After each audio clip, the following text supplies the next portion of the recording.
それでもう時間があまりないので、今のシュテンガーさんのご意見についてカンブシュネルさんの方から何かございますか。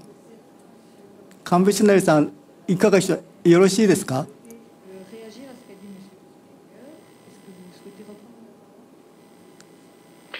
Je voudrais, oui, je suis d'accord avec Monsieur Stegler sur la nécessité absolument d'une reprise de l'inspiration phénoménologique par rapport aux problèmes d'aujourd'hui, et je pense que il y a une espèce de complémentarité à cet égard, plutôt qu'une unité, une espèce de complémentarité entre l'utilité, enfin entre la leçon de la phénoménologie husserlienne et celle de la méthode cartésienne, chacune sur un plan. Nous avons besoin d'un approfondissement phénoménologique de notre propre expérience dans une quantité de domaines. Et nous avons besoin d'un mot qui d'ailleurs ressurgit de manière significative chez Derrida, nous avons besoin de témoignages. Nous avons besoin de témoignages en très grand nombre sur ce qui se passe dans un grand nombre de registres de la vie et dans un grand nombre de régions du monde. Et à cet égard, la conscience contemporaine est trop pauvre en attention au phénomène de la vie. Et d'autre part, nous avons besoin d'affronter des questions à la cartésienne, c'est-à-dire de savoir ce que, sur quantité de questions qui se posent aujourd'hui dans tous les domaines de la pratique, des institutions, etc., on peut raisonnablement demander, modifier, prévoir. La question de savoir est d'abord ce qu'on peut raisonnablement dire s'agissant de la manière dont les choses peuvent fonctionner.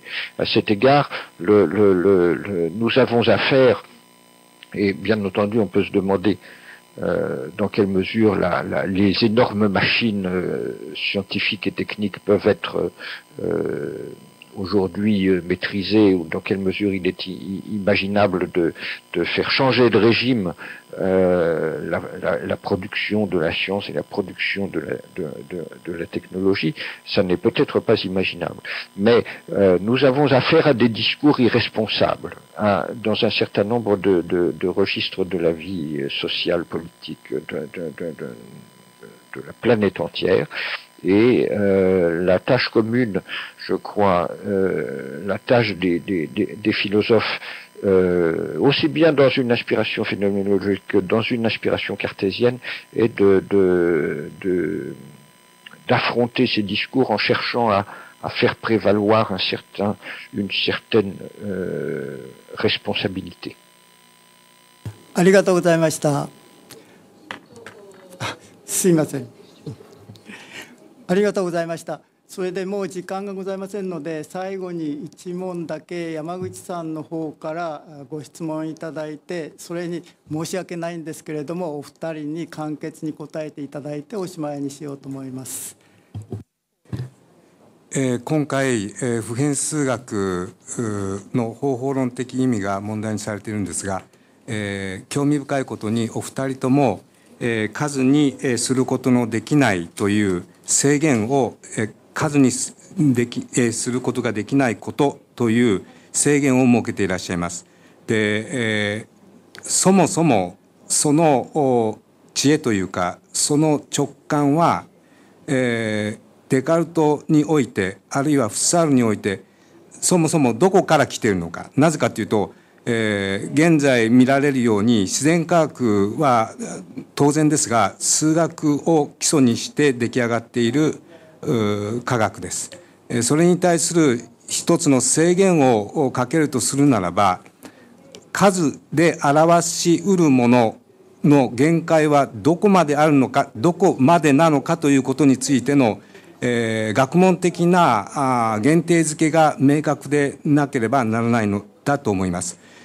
その点について、お二人に、それぞれデカルトから見た数による、接近の限界、そしてフッサールから見た、数によって表すことのできない限界というのは一体全体どこから来ているのかというそのどこを説明していただきたいと思います。今度はシュテンガーさんからお答えいただけますでしょうか。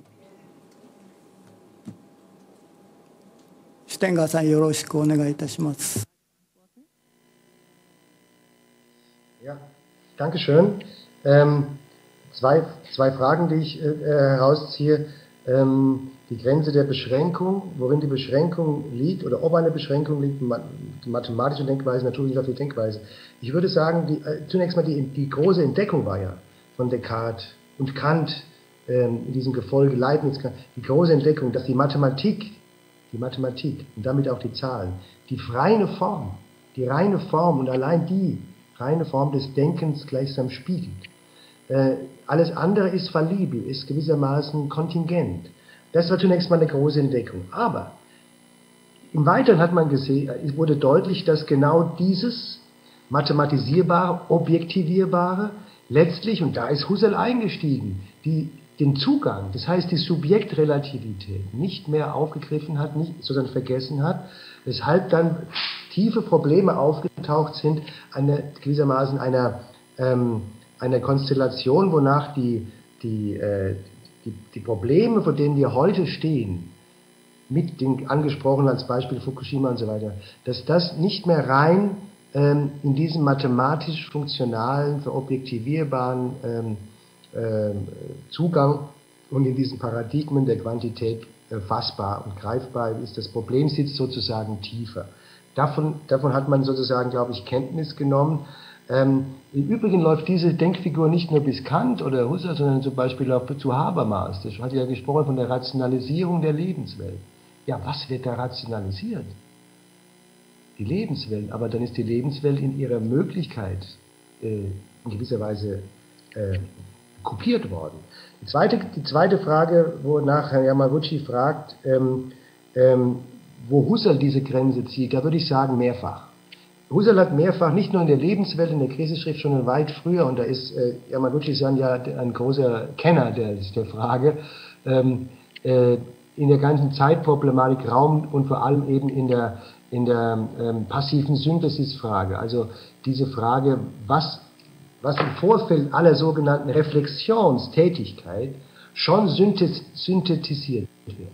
Und da die ganze leiblich-sinnliche Dimension, auf die wir dann später Merleau-Ponty und andere näher eingehen, alles das greift schon und macht deutlich, dass die reine, formal bleibende Rationalität eine Grenze hat.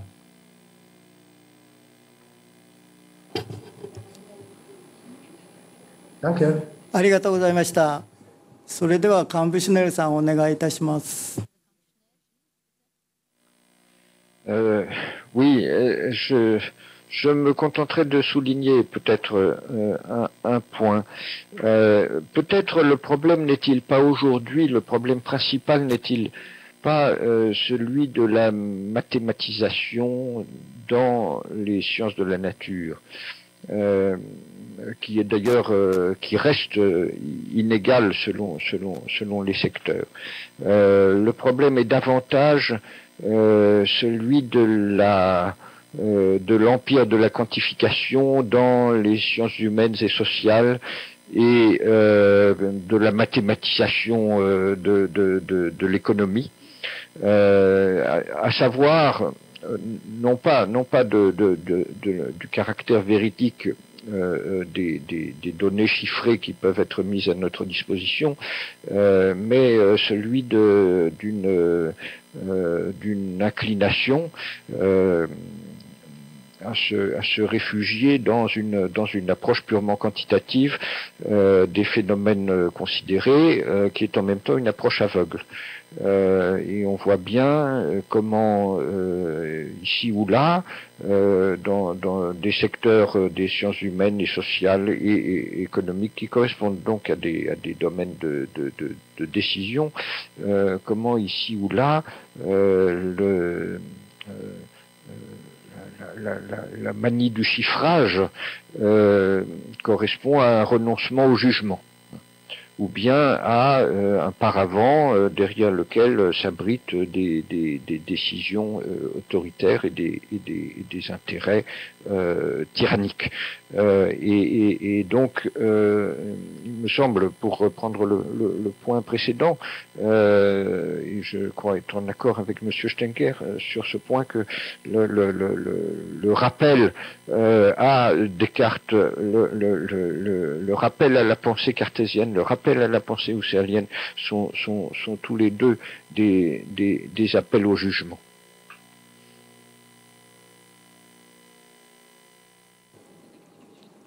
ありがとうございました。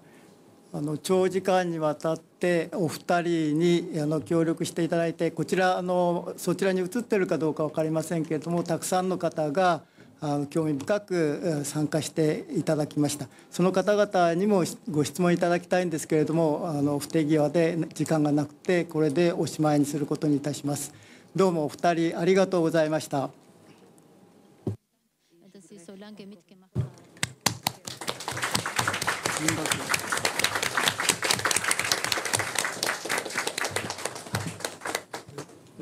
ました。Danke.